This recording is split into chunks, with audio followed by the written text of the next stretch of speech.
Hey everybody, HomeSliceHenry here, and welcome to the Season 24 Go Battle League Mega Update video.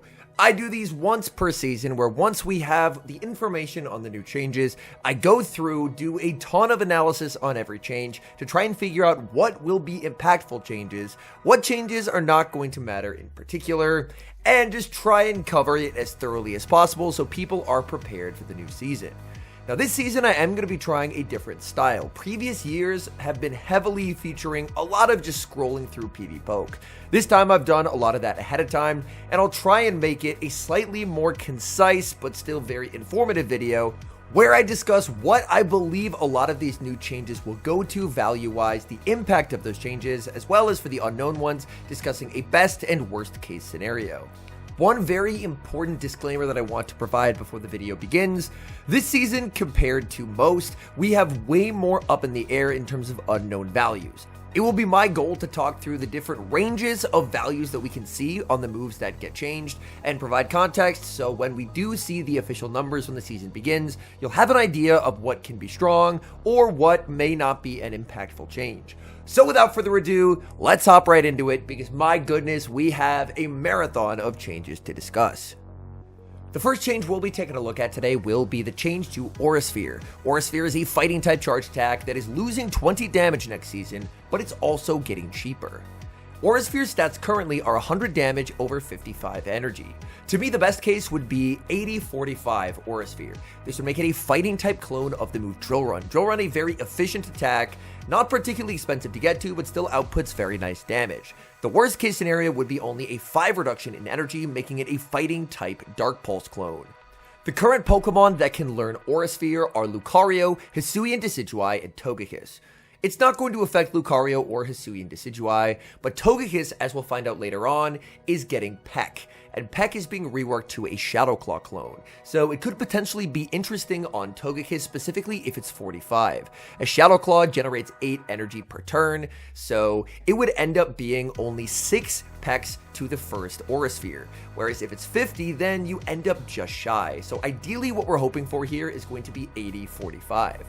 Now, among the Pokemon that are learning this move for the very first time this season, we're talking about Raikou, Celebi, Latios, Latias, and Jirachi.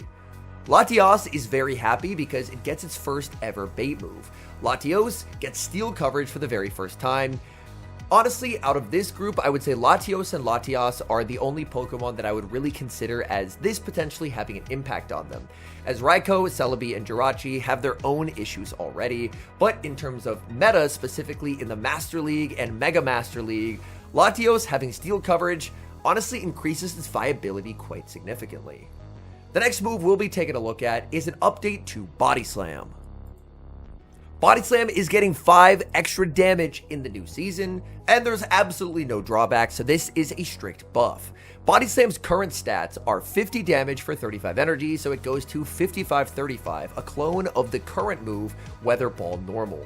Now this is not prime Body Slam. Body Slam in its heyday was 60-35, so while Body Slam does get better, it's not back to full power. To me, the meaningful Pokemon that is getting buffed here is Gastrodon. I'm not a huge fan personally of the Pokemon Gastrodon, so this is not amazing news for me overall, but Gastrodon will definitely appreciate, because it does not get same type attack bonus on Body Slam, having a little bit of extra damage on its bait move, as that can help shore up some matchups where Earth Power plus the Mud Slaps are not enough to KO. The next move we'll be taking a look at, speak of the devil, is Weather Ball. You may have asked yourself, Henry, why would they make Body Slam a Weather Ball clone? Well, they didn't, because Weather Ball is also getting 5 extra damage. Weather Ball is currently 55-35, and it's now going to 60-35. This means that for those who played many seasons back during the Weather Ball meta, Prime Weather Ball has returned. 60 damage, 35 energy. But obviously the power level of this meta compared to the Season 8 meta is significantly higher. So this is a really nice change. It's going to benefit certain Pokemon like Abomasnow and Kanto Ninetales that were very viable anti-meta, but to me, it's unlikely to move the needle in a dramatic way. So if a Pokemon was completely unviable before, 5 extra damage on Weather Ball is unlikely to dramatically shift it to meta status. On the other hand, however, I do want to emphasize that this is a really nice change for those weather ballers that were really close to meta status, like Abomasnow, Kanto Ninetales. Getting extra damage on their cheap, consistent move of Weather Ball that they're able to get to very, very quickly is really nice, and he's going to make those Pokemon a lot more difficult to deal with in the new season. The next change we'll be taking a look at is a big rework to the fast move Charm. Charm is finally getting a nerf to the amount of damage that it does. It's getting a decrease of 2 damage, but it's also getting an increase in energy generation. Now, Charm's current stats are 15 damage for 6 energy. Now, the range of new stats could be from 13.7 to 13.9. PvPoke estimates it will be 13.9, but personally I find that extremely unlikely, as this would actually be a buff to Charm, and this season, as you'll find out, they're heavily prioritizing making Dragon Pokemon strong. And if you make Charm overpowered, then you're not going to be seeing the dragons. So to me, I think 13.7 is a lot more likely. 13.7 would still allow the Charmers to be around, but they wouldn't have the same ability to just farm through things like they did in previous seasons. Instead, they would be more focused on energy generation.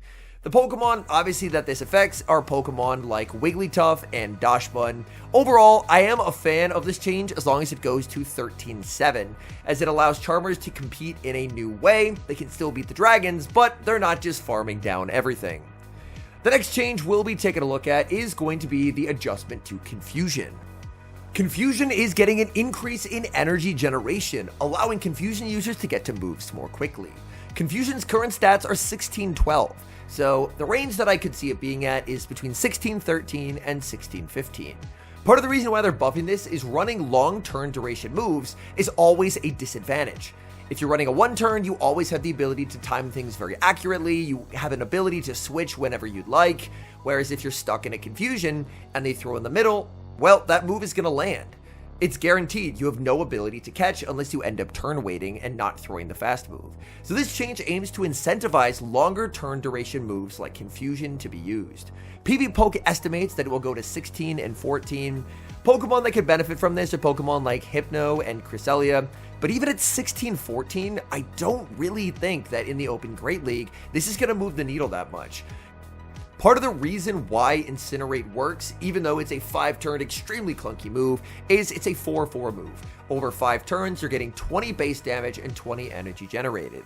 So currently, Confusion is a 4-3 move. The estimate is it'll go to a 4-3.5, which is definitely better, but taking a look across the Confusion users, to me, I still don't think they're breaking out into the meta unless we see something closer to 4-4. Granted, I don't think I'd want to see something close to 4-4 on Confusion, but I think that would be probably what the move needs for these Confusion users to see results. Now, I mentioned in the Charm section that it was clear the developers are trying to make this a season of dragons, so without further ado, let's hop into all the changes that are happening to dragon moves. Let's start with Breaking Swipe. Next season, Breaking Swipe's energy cost is going up. It's going to be a more expensive move. However, the 50% chance to debuff your opponent's attack goes to 100. Breaking Swipe's current stats are 50-35, so it's either going to be 50-40 or 50-45. This is going to cause the dragons to give up pacing in exchange for guaranteed debuffs, so the Pokemon will feel a lot more consistent. To me, 50-45 feels more realistic as to what we can expect. But if they want dragons to be insanely strong, they could do 50-40. So that'll be an important one to watch for. I would assume 50-45, but if it's 50-40, buckle up, because these dragons are about to be absolutely crazy. The beneficiaries here, obviously Regidrago burst onto the scene last season and was unbelievable. Regidrago would really prefer 50-40, as if it's 50-45, then Dragon Energy and Breaking Swipe would actually be the same cost. Steelix is honestly pretty fine with 50-45 because Steelix is just incredibly strong, very bulky regardless. So I think Steelix is fine no matter what. Drago would still probably be good with 50-45, but would really like 50-40. The next dragon change is to Dragon Breath. Next season, Dragon Breath is doing less damage. It's a 1-turn fast move going from 4 damage to 3, but its energy generation is being increased. Now this means say hello to Dragon-type Psywave. Its parameters have been flipped, so it's going to be doing less damage, but has better energy generation as a result, and this allows dragons to get new, faster pacing to compensate for the more expensive Breaking Swipe. So this is a really nice adjustment. It's going to allow the Dragon Breath users to be so much faster. Pokemon that can really benefit from this are Pokemon like Giratina Altered, Regidrago, which obviously just got Breaking Swipe to be more expensive. Regidrago will be able to spam out Dragon energies so much faster than they typically could.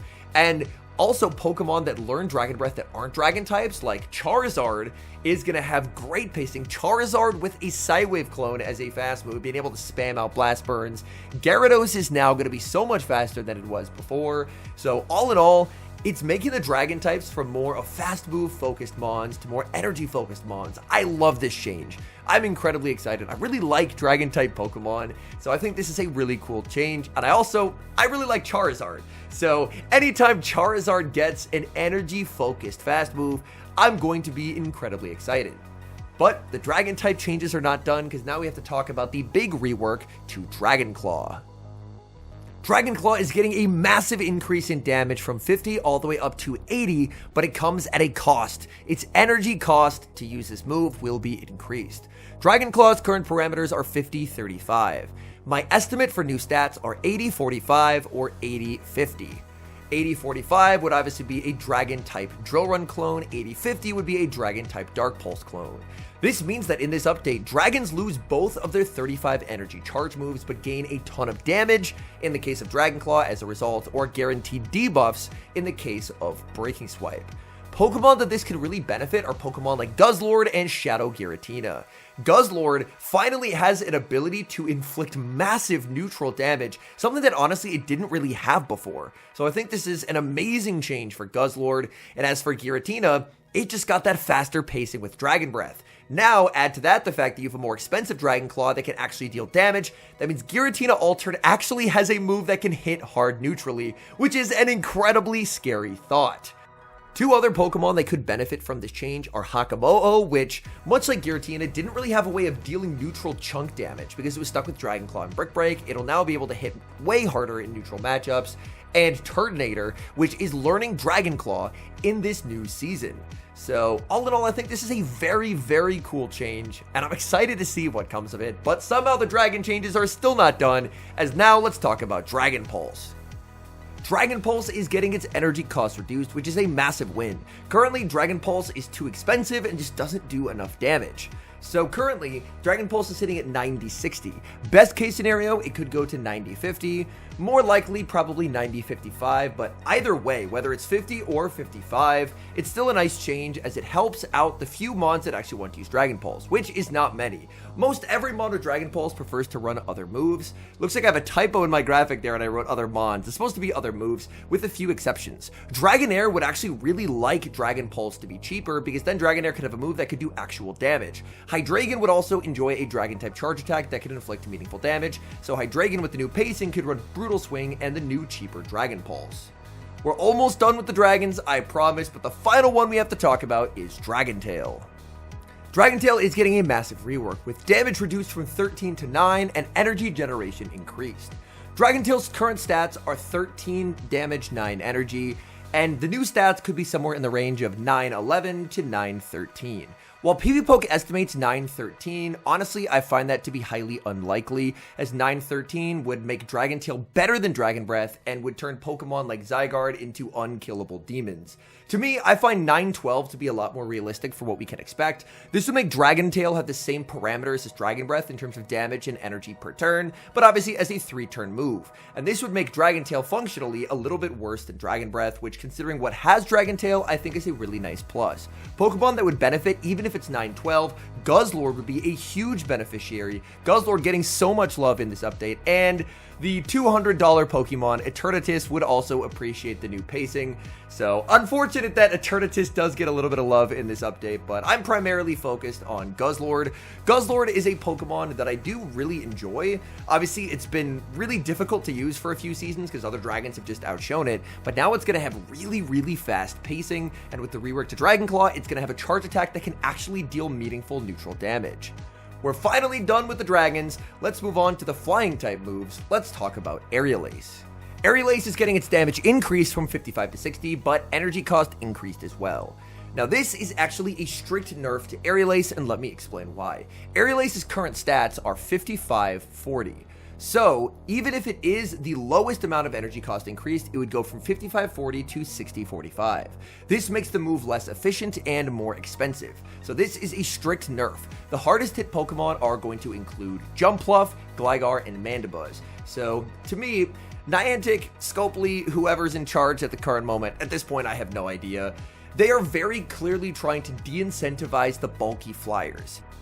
Most of the glassy flyers end up having far better flying moves, like Drill Peck, for example, so I am actually pretty happy to see bulkier mons get nerfed, because switching to a more energy-focused and a more glass cannon-focused meta overall sounds like a big plus to me. Now, speaking of Drill Peck is getting buffed as well. Drill Peck is having its damage increased from 65 to 70. Drill Peck was already a great move at 65-40, and now it's going to 70-40, which is very nice efficiency. I believe this now makes it a clone of Aqua Jet. This is a nice buff to Empoleon, whose coverage move gets a little bit of extra juice, and Empoleon is also getting Metal Sound in this update. I'll talk about it a bit more later on, but Empoleon getting increased damage on its coverage move and a new legit fast move. Empoleon should look to be very, very strong this upcoming season. There are quite a few other Pokemon that can learn Drill Peck, like Murkrow, Dodrio. This season, Fearow is actually getting it as well. Now, you might be saying, Henry, why are you mentioning Murkrow, Dodrio, and Fearow? Well, all I have to say is stay tuned for this next change, because the next change we'll be talking about is Peck. Peck is a flying type fast move that is getting its energy generation increased. Currently, Peck is pretty terrible. Its parameters are 6'5", but we're estimating that it will go to 6'8". This would make it a flying type clone of the move Shadow Claw. This would make Murkrow, which obviously just got buffed with Peck, massively improved, and they're also giving Peck to a lot of Pokemon this season. Fearow gets it, Dodrio gets it, Xatu gets it, and Togekiss gets it. Additionally, Talonflame already learns it, so it could be a really interesting side grade for Talonflame, as Talonflame obviously wouldn't have the same stats as Incinerate, but it also wouldn't be stuck in the clunky 5-turn animation. Now, I'm not saying it's going to be better, it's probably side grade territory at best, but I think it could be a fun thing to try out. I do think Togekiss is also quite interesting. Togekiss has incredibly good charge attacks. Psyshock is a great move. Aura Sphere is getting reworked. We're assuming that it will end up being a pretty good move. And now it's going to have Peck. So instead of having to rely on clunky charm and being all fast move oriented, it should be able to spam out charge attacks. My worry with Togekiss would be its charge attacks, even though they're good, don't get same type attack bonus. But overall, at the very least, Psyshock has pretty good stats, and Aura Sphere we don't know the exact parameters on yet, but Aura Sphere hopefully will have good stats as well. We are not done with the flying type changes, because let's go to Sky Attack. Sky Attack is getting its damage decreased from 85 to 75, however, it's getting its energy cost decreased as well. Sky Attack's current parameters are 85-55, so for the new stats, we're looking at probably 75-50 or 75-45. To me, if it's 75-45 or probably even 75-50, we're talking welcome back Altaria. Altaria is getting so much love in this update. Not only is Dragon Breath reworked into a Psywave clone, Sky Attack, which was just prohibitively expensive, is now a cheaper move, is faster to get to with the new Dragon Breath energy generation. Dragon Pulse, one of its coverage moves, is also going to be cheaper. Sky Attack getting its pacing back, and in this update, it's also getting Flamethrower. So 50 energy I think would be fine for Altaria. 45 would be preferred, as that would give Altaria crazy pacing. Part of why Altaria succeeds is it has incredible bulk. So even just giving it a little bit of its pacing back, I'm expecting we could see a lot of Altaria in the new season. Add to that the fact that Altaria never had coverage into the steals before, and now with Flamethrower, Altaria will actually be able to beat Pokemon like Corviknight, and even though it can't beat Tinkaton, at least up energy, Flamethrower could inflict some serious damage. So I'm very excited. Honestly, I've missed Altaria, and I am pretty excited after a year of no Altaria to have Altaria potentially creeping its way back to meta contention. We are done with the flying types. Let's now move to the fire type moves. Let's talk about Ember. Ember got a pretty significant damage buff last season, and it didn't really move the needle. So this season, they're getting aggressive. Ember's getting a big damage nerf in exchange for an energy generation increase. Ember's current stats were 7 and 7. We're estimating its new stats will be 4 and 9. This means that it will be a fire-type Poison Sting clone. So let's revisit Kanto Ninetales. Kanto Ninetales gets extra damage on Weather Ball, and now with fire-type Poison Sting, it's going to be straight 4 to the first move. That is incredible pacing. That is lightning fast pacing. And you know who else has Ember? Charizard. Charizard needs pacing so badly, and now it's going to get to choose between a Psywave clone in Dragon Breath, or if it wants same type attack bonus, it can opt for a fire-type Poison Sting clone in Ember. My goodness, I love Charizard. Every time I see Charizard get an update, I have hope, and this gives me a ton of hope. Additionally, this season, Charizard will learn Air Cutter. Air Cutter, we've seen from Pidgeot, is a pretty bad move in terms of damage per energy, but it has a 33% chance to buff your attack by 1 stage, and it's a 35 energy move. So Charizard lost the Dragon Claw as its 35 energy move because Dragon Claw will get more expensive, but it gets that 35 energy move pacing back thanks to learning Air Cutter. So I'm very excited for this Ember change as it can allow the fire types to just outspeed so many problematic Pokemon for them. Let's stay with the fire types, because the next change we'll be talking about is the rework to Flame Wheel. Flame Wheel is having its damage increased from 60 to 80 and its energy cost decreased. This is a massive rework. Currently, Flame Wheel is one of the worst moves in the game, 60 damage, 55 energy. Its new stats will be 80-50 or 80-45. This is about the 18th time they've tried to buff Alolan Marowak. Every other time, Alolan Marowak has still been bad. So the question is, will this finally be the time that Alolan Marowak will not be bad? Well, time will tell. It is a meta that has a lot of buffs to dragons, so I think it might be a little bit tough to be an Alolan Marowak, but maybe this will be the time. Additionally, Torkoal is getting Flame Wheel for the very first time this season. Torkoal, it never had a bait move prior to this, so Torkoal at the very least will get access to its cheapest charge move ever, and it also learns Ember, so not only does it have faster pacing, but it will be able to fire off Flame Wheels. Honestly, I have my doubts on Torkoal being anything other than Spice at best. Alolan Marowak, I think its ceiling is probably anti-meta if it's lucky, but overall, I like seeing fire types get some love in this update. Now let's move on to the steel moves. Let's talk about Gyro Ball. Gyro Ball is a steel-type charge attack, and it's getting its energy cost decreased. Gyro Ball currently is a pretty mediocre move. It's 80-60, but with new stats, it could be anywhere in the range of 80-45 to 80-55. If it's 50 or below, it's worth paying attention to Aegislash quite a bit, because Aegislash currently, it's stuck with charge moves that are greater than 50 energy, meaning it does not have the ability to double up. With Aegislash's form change mechanic, it would allow it to be extremely deadly if it could stay in shield form, take hits, farm up to 100 energy, and then fire off back-to-back charge attacks in the sword form, or I think it's blade form, I can't remember what it's called at the moment, before switching out. So if it's 50, Aegislash could double up on Gyro Balls. If it's 45, then that could get scary, as Aegislash would be able to double up on a Gyro Ball plus Shadow Ball. So even if it's a Pokemon that resists Gyro Ball, then you have the ability for a 50-50 bait/nuke shield endgame guessing scenario. So I'm hoping the Gyro Ball does end up being 45 or 50. Obviously, it could end up being 55. If it's 55, I think it's a bit of a nothing burger. But if it's 50 or 45, worth paying attention to Aegislash. Let's stay with the steel moves, but this time not in a good way. Let's talk about Steel Wing. Steel Wing is actually getting nerfed. It already wasn't an amazing fast move, but it's getting its energy generation decreased. It's currently 7-6, so it will be probably going to 7-5. To me, since they reworked Sky Attack to make it viable to help Altaria come back, this is their way of saying, Skarmory, you do not get to return. Additionally, this will force Corviknight into running Sand Attack as opposed to running Steel Wing. So overall, it's a strict downgrade. They really just don't want Skarmory to come back, even with the buff to Sky Attack, and it looks like they want Corviknight to stay on Sand Attack. Next, we're going to move to the grass-type moves. Let's talk about Leafage. They've buffed Leafage quite a few times over the past few seasons, and Leafage gets buffed once again. They're really trying to make Leafage happen. Leafage gets energy generation increased, taking it from 6-7 to 6-8. This makes Grass-type Shadow Claw, and after seeing this, my initial thought was, wow, power creep is crazy, because Shadow Claw used to be like the gold standard.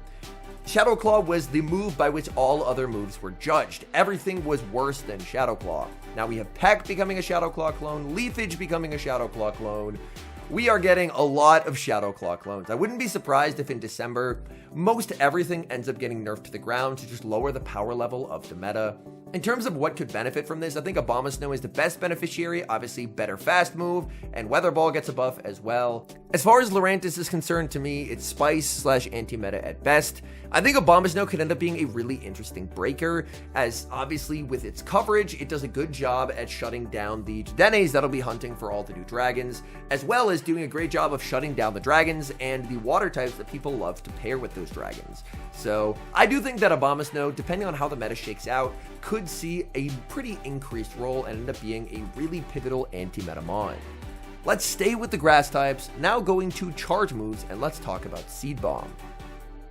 Seed Bomb is having its damage reduced from 65 to 55, and it's having its energy cost reduced as well. So even if it's worst case scenario here, Seed Bomb is going to return to its old stats of 55-40. Now, if Niantic wants to be very, very aggressive, they could opt for 55-35, which would even be better than Seed Bomb was in its prime. But first, let's talk about if it's 55-40. If it's 55-40, Trevenant does get its pacing back. Obviously, there's been quite a bit of increase in the general power level of things since Trevenant had its heyday, so even with Trevenant getting its pacing back, I think it would definitely have some play, but I don't think it would return to the top meta status that it had at one point. And with 35 energy, it could make things like Seed Bomb Morpeko viable, as suddenly Morpeko could actually ditch Psychic Fangs for Seed Bomb, and Morpeko could feel a lot more flexible as it would have a move that could inflict massive damage on the newly buffed Gastrodon. So honestly, I think that this is a rare instance where you could actually make a move better than it used to be, 55-35, and not actually break anything. Trevenant would have 5-4 pacing. If Trevenant had 5-4 pacing, then Trevenant, I think, could actually be a real meta contender. But I think with 35, I think it's very unlikely they do 35, but I don't actually think it would break anything. Now we get to move to rock type moves. Let's talk about Rock Slide. Rock Slide is getting some major love. Its damage is increasing by 10 from 65 to 75. Now this is a pretty significant buff to Shadow Kanto Marowak. Not only are the bulkiest flying types being nerfed and therefore less likely to be used, but on top of that, it gets extra damage. So if the flying type, which is the most common thing people use to counter Kanto Marowak since grass types, at least this season, are basically dead, if the main thing you're using to counter a Kanto Marowak is a flyer, suddenly you're forced into using Glacier flyers and Rock Slide does more damage, then Marowak could end up feeling more flexible overall. Additionally, this could help out Dunsparce. Dunsparce is always neutral, but exceedingly underwhelming neutrally, and getting 10 more damage on Rock Slide could hopefully actually let it beat the flying types that currently it somehow finds a way to lose to. I do hope that this Rock Slide buff could bring Machamp back, because I thought that the meta we had in September of last year, with Machamp being the best fighter, was honestly a really cool one. I think it's more of a pipe dream because obviously Shadow Annihilate still exists, and why would you run the fighter that loses to the other fighter? But maybe. It's probably super unlikely. I don't think it'll bring it back, but I hope that one day Machamp can return, because I think Machamp is a really cool Pokemon. The next change, I honestly have no words for, and that is the change to Smackdown. Smackdown is getting a buff next season. Its damage increased from 11 to 12. Since the only Pokemon that ever uses Smackdown is Bastiodon, my question is, why on earth would they do this? Bastiodon is already a crutch Pokemon.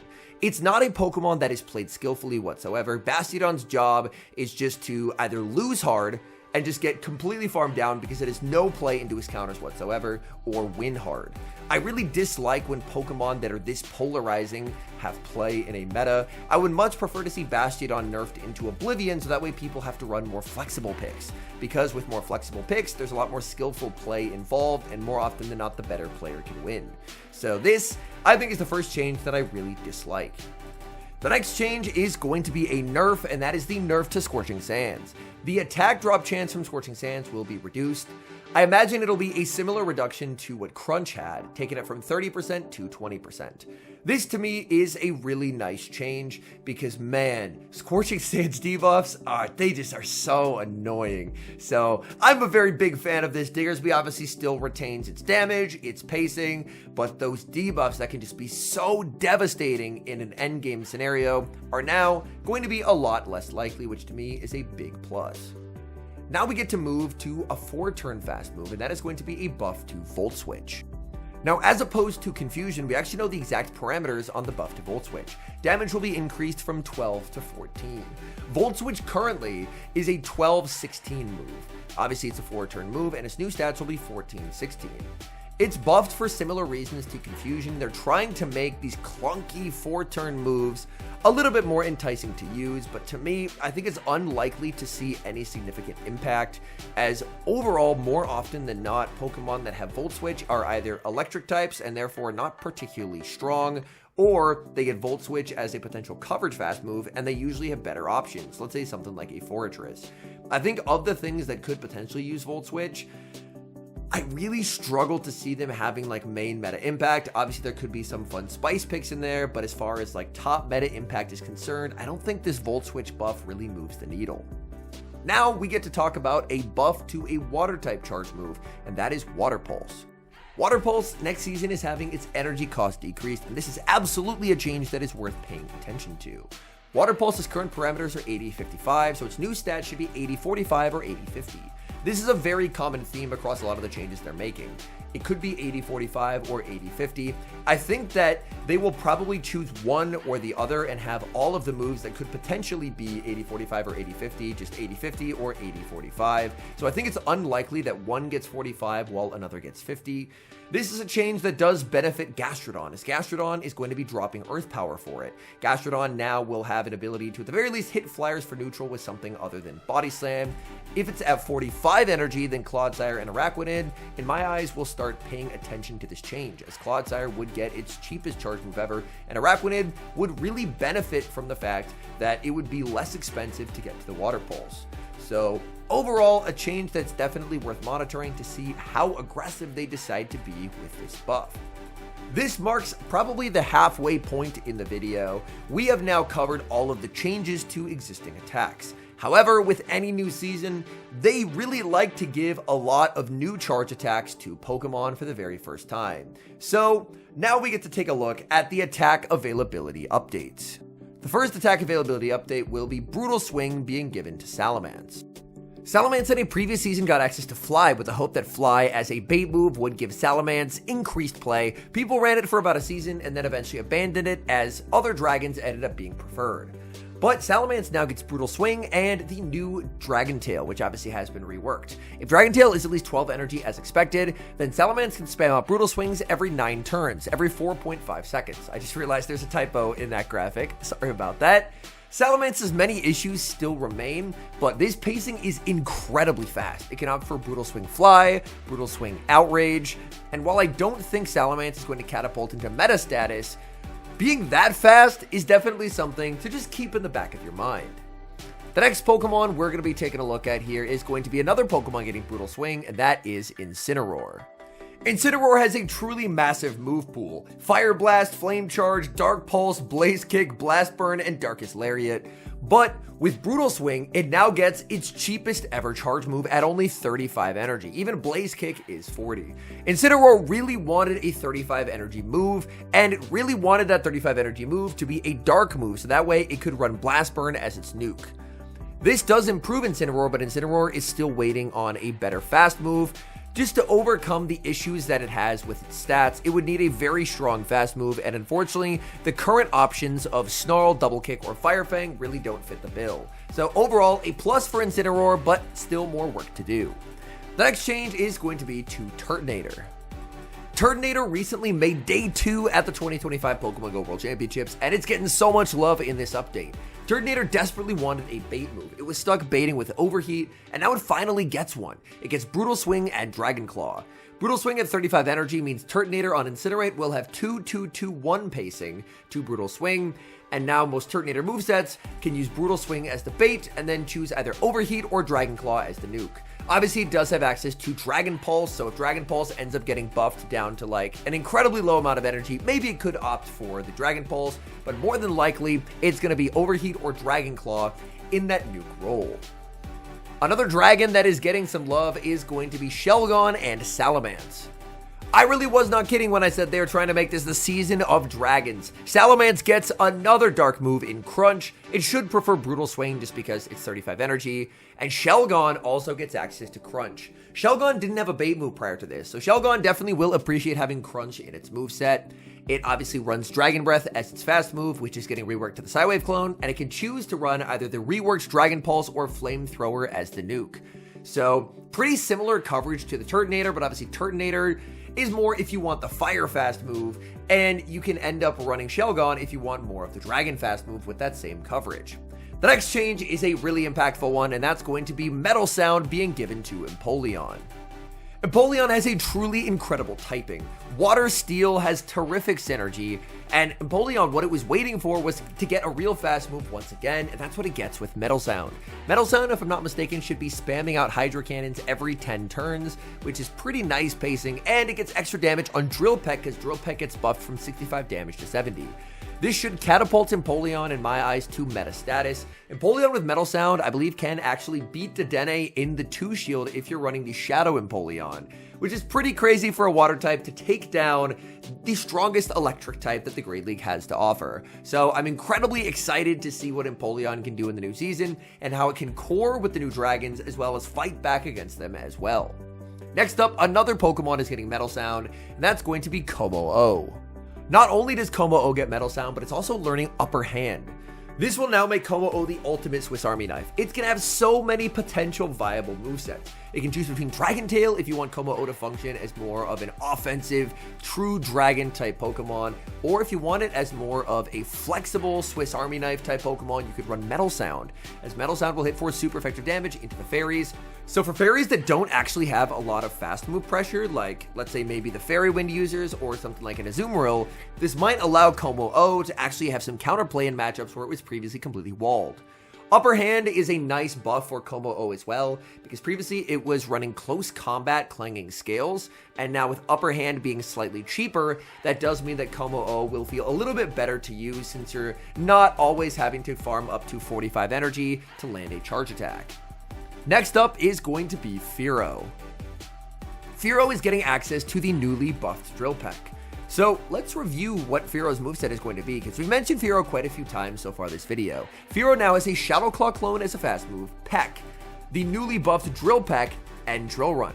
Flying ground coverage is very, very strong, as that obviously gives Fearow the ability to hit back into problematic Pokemon for flyers like Electrics and the Rocks, and Steels as well. So it's very, very good coverage.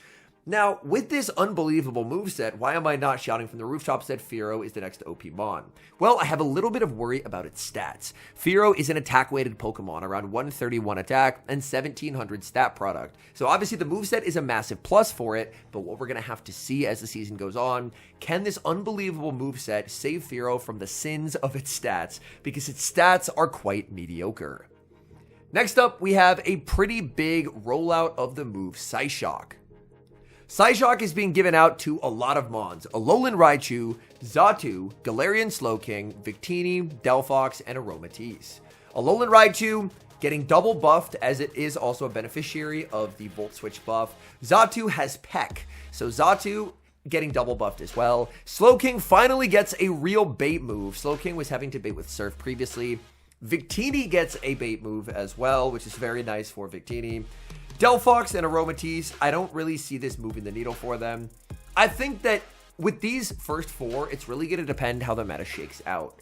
I don't initially think that any of these are going to be like immediate top meta.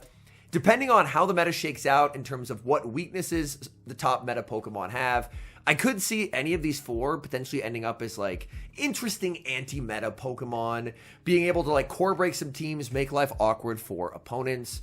And I think that's pretty cool. I like when we see changes that give Pokemon that previously didn't really have much of any viability increased viability. The next change is going to be a big rollout of Rock Tomb.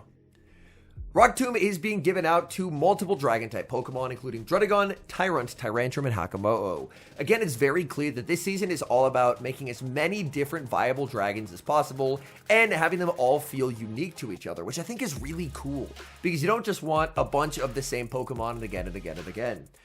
Of these four, Tyrunt and Hakamo'o stand out to me the most. Tyrunt is a Rock Dragon type, so it will get same type attack bonus on Rock Tomb. Its current moveset is Dragon Tail, Dragon Claw, and Ancient Power. Obviously, Rock Tomb, a huge improvement over Ancient Power. Dragon Tail getting reworked, less damage, more energy, and Dragon Claw will now function as a nuke move. So, with Tyrunt, potentially pacing could be a little bit awkward. We're expecting Dragon Claw to be around 45, so it would be, I think, 12 turns to the first move, and if it is 12, then unfortunately Tyrunt is going to get to 48 energy when Rock Tomb is 50. So it would just miss that first Rock Tomb, and it would be 15 turns to the first Rock Tomb. So that synergy would be a little bit unfortunate. Hakamo'o would actually end up having the exact same moveset, but obviously with a different typing. So it's a dragon and fighting type. It would still be running Dragon Tail, Dragon Claw, and now Rock Tomb. Again, if Dragon Tail ends up being 13, then it would have pretty nice just 12 turns to get to the first Rock Tomb. I think it's more likely it's 12, and in that case, then it would hurt the viability of Tyrunt and Hakamo'o just because they would be missing that first Rock Tomb by 2 energy and requiring an entire extra Dragon Tail to get there. Okay, next up, we're going to be taking a look at Crustle. Crustle is finally getting access to a real nuke move. Crustle is going to be running Rock Wrecker in the new season. Crustle's current moveset is running Rock Slide or Rock Blast. So Rock Wrecker, obviously a massive improvement. This is a Rock-type Blast Burn clone. Crustle desperately needed this, but even simming with the new Rock Wrecker, issues still remain. Its win rate is not what you would hope to see. I imagine Crustle is going to be very strong in certain limited metas, but as far as the open leagues, its lack of coverage is really going to hold it back. Bug Rock as the only coverage that you have means that there are going to be a ton of Pokemon in which you're just completely walled. And I think that is definitely a negative for Crustle. So I think Crustle would really like a bait move that's like a ground or a ghost type that would really help complete its moveset and make it so that it would be able to hit back even in matchups where the bug and rock moves are not doing much of anything. The next change we'll be talking about is a rollout of more Sandtomb users. Sandtomb being given to Flygon and Crocodile. To me, honestly, I don't really think this moves the needle on either Pokemon, as they'll kind of function pretty similarly to what they have been already. So, not too concerned about that change. Next up, we have Mudslap being given to Torterra and Nidoqueen. They are really trying to make Nidoqueen happen again. They gave it Poison Sting last season. It did nothing. It was on the thumbnail as the Pokemon you should not build, and that ended up paying off as Nidoqueen didn't do much. So now, Torterra and Nidoqueen both will get Mudslap. But I still think issues remain with both of these Pokemon.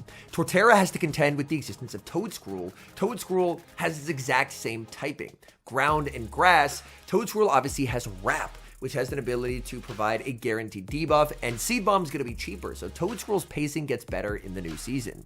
Torterra is in kind of a weird, awkward spot of it has Frenzy Plant, which is an amazing move, but does it opt for Sand Tomb and then has no coverage, or does it opt for the coverage of Stone Edge and then has absolutely no pacing to speak of?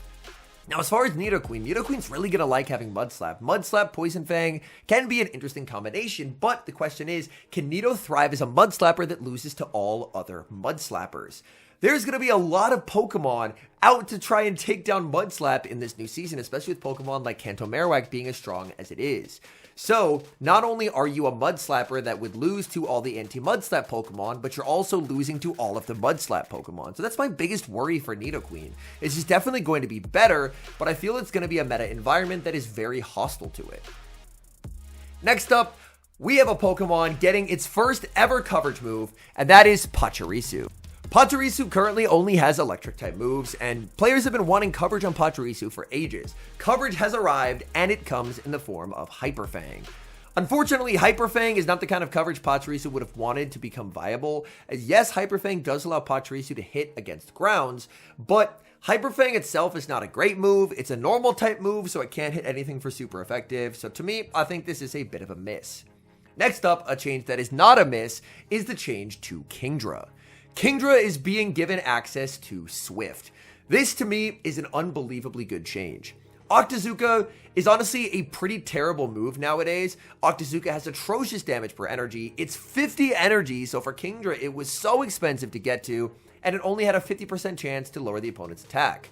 So if you didn't get the attack drop, you probably just instantly lost the game by throwing that move. Now, Kingdra not only has reworked Dragon Breath, so it'll be faster to get to Outrages, but it gets Swift. Swift will allow Kingdra to be able to build up to an Outrage, have devastating bait nuke guessing games, and in an endgame scenario where you just need that little bit of charge move damage to pick up the KO, Kingdra is no longer getting outpaced by everything. So I think Kingdra is probably just going to give up Octazooka altogether, and I really like that because I'm not a big fan of chance debuff moves. The next change we'll be talking about is a change to Dodrio. Dodrio is getting access to Trailblaze. But the question is, this is the first time Dodrio gets coverage, but will it even use it? Dodrio currently, or at least for next season, is going to be running Peck, which is the flying type Shadow Claw clone, Drill Peck, and Brave Bird. Obviously that moveset has no coverage, but as far as mono-type movesets go, it's hard to do any better than a Shadow Claw clone, Drill Peck, which is now 70-40, and Brave Bird. So will Dodrio actually even use this move? I think it'll depend on what the meta ends up shaking out to be, but I imagine if people are going to try Dodrio, they'll probably play to its strengths. And its strengths are that it is an incredible flying type attacker. Obviously, it is pretty frail, so I'm not expecting it to see a massive amount of meta usage, but I think this one, Drill Peck versus Trailblaze, it's a bit up in the air. I'm leaning towards Drill Peck, but again, it'll depend once we get the final numbers, how the meta ends up shaking out around it. Next up, a bunch of Pokemon just got access to Drain Punch. Now, I'm honestly not even writing out the list of the mons that got Drain Punch because that's how irrelevant this change is. Drain Punch is a truly terrible move. Obviously, this opens the door for a potential Drain Punch buff in the future, but without Drain Punch having any kind of adjustment this season, this is a change that you can very safely ignore because Drain Punch is terrible and no Pokemon would ever want to use it in this upcoming season. So now that we get to move past Drain Punch, let's talk about a move update that I was really hoping for a season or two ago, and that is Sludge Venusaur. Venusaur fans, you've got to be really happy with this one. Venusaur finally gets a bait move. This is going to solve one of Venusaur's biggest issues, and that is the fact that Venusaur was just getting outpaced to things due to the fact that Frenzy Plant was his cheapest move, but now it gets access to Sludge. Sludge will be its bait move, replacing Sludge Bomb, and it will still use Frenzy Plant now as its nuke move. However, my worry with this is, A, Venusaur is very clearly improved, but my worry is that is this a season or two too late? Because Venusaur is obviously improving quite a bit, but this is the season where they are buffing dragons non-stop. So I would love for Venusaur to ascend back to meta status. I think Venusaur is an incredibly cool mon. I think in a meta environment, if it gets as dominated by dragons as on paper it looks like it will be, it could be a little bit tough for Venusaur to find its footing. So I think it's a very strong Pokemon overall, but the meta environment, depending on how it shakes out, may not end up shaking out favorably for it. And finally, the last attack availability update we're going to talk about is going to be for Dragonite. Dragonite is now getting access to Thunder Punch. This to me is an unbelievably good change, as now Dragonite gets to retain a 35 energy charge move, which is so important. Obviously, with Dragon Claw getting reworked to be more of a nuke type charge move, Dragonite will always be running Thunder Punch as its bait, and then depending on what you need Dragonite to do, if you need steel coverage, you can run Superpower as the nuke, or if you want just a strong same type attack bonus dragon move, you can run Dragon Claw. Shadow Dragonite with Thunder Punch now beats Azumarill in the 2 shield. It is incredibly spammy, as it's going to be, I believe, 9 and then 8 for Thunder Punch. So Dragonite is going to be incredibly fast. I think this is an unbelievably exciting rework. Dragonite is one of the Pokemon that I strongly considered for the thumbnail, just because I think Dragonite will be very strong, but I do think that Empoleon is probably the slightly safer pick, just because Empoleon's defensive typing is just unbelievable. So I have now covered every single change that's going to be happening for the next season and talked about the Great League implications. I believe that prioritizing Great League for videos like these is important, as Great League is the format that the Pokemon Go Championship Series uses, and it is the most popular format by far. Even still, I do want to provide a few brief notes on the Ultra and Master League formats as well. Let's start off with the Ultra League. 2 of the Ultra League's most polarizing Pokemon are getting pretty significant buffs, with Zygarde obviously getting faster pacing in exchange for less damage, and Gastrodon getting extra damage on Body Slam and a cheaper Water Pulse. Zygarde plus Gastrodon has, for a few seasons now, been a scourge of the Ultra League, but honestly, I don't think they are the Ultra League's biggest problem. The Ultra League's biggest problem this current season is Bellibolt, specifically Thundershock Bellibolt. To me, last season's Ultra League, as in before Bellibolt was introduced, was the best Ultra League we've had in a very long time. Pokemon like Lapras and Drifblim didn't really have much of any counters, and that really helped to check the Zygarde plus Gastrodon cores. And when those cores are less effective, you end up having a meta that feels a lot more dynamic, where everything has play into everything. So you're not really winning off of just hard countering something. Instead, you're utilizing energy management and shield management to win games. But then Bellibolt came around, specifically Thundershock Bellibolt, and suddenly the Lapras, the Drifblim, the Pokemon that could actually check this Zygarde Gastrodon core, they were in for a world of hurt. If there is any hope towards limiting Bellibolt, it would be in the buffs to Steelix. Now, Steelix is a Pokemon that is very bulky already, so very bulky plus guaranteed debuffs after a while can tend to feel quite wearing to play against. But Steelix, since it's no longer on Thunderfang, will be able to beat Zygarde again. Zygarde will probably opt for Earthquake, I'd imagine, so that way it can hit back for big, super effective damage. With Steelix foregoing Thunderfang for Dragon Tail, that should hopefully mean that matchups into Pokemon like Drifblim and Lapras are a little bit improved for Drifblim and Lapras, and it will also have a completely dominant matchup into Bellibolt. Obviously, Gastrodon's still going to be a really big issue for Steelix, but if I have some hope towards Bellibolt's influence being limited, it would be in that change to Steelix. Now, let's talk about the Master League, because I feel like there's a lot more changing in the Master League than in the Ultra League. Master League is where we're going to see the majority of the adjustments to Dragon types really have their presence be felt. Last season, with how strong Zacian was, we did see a bit of a reduction in Palkia usage, as trainers tended to opt sometimes for Kyurem Black, because Kyurem Black not only had a better matchup into the bats, but it could also hit back and return fire more consistently into Zacian than Palkia could. However, Palkia, with this new pacing with Dragon Breath being Psywave, is going to be absolutely criminal. Straight Aqua Tail in the ones. It's able to outpace Zacian Crown so severely that it beats Zacian Crown in the ones straight Aqua Tail. That is absolutely absurd considering its fast move is triple resisted. This is a Fairy Steel type losing the ones to a dragon.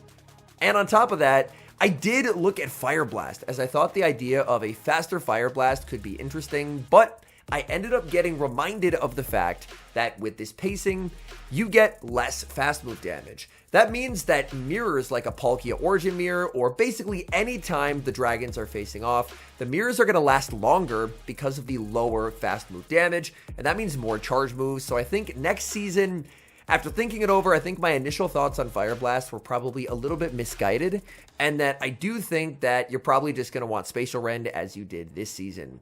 But man, being able to spam out Spatial Rends faster than before, Aqua Tails at such lightning fast pacing, you can win the ones against Zacian.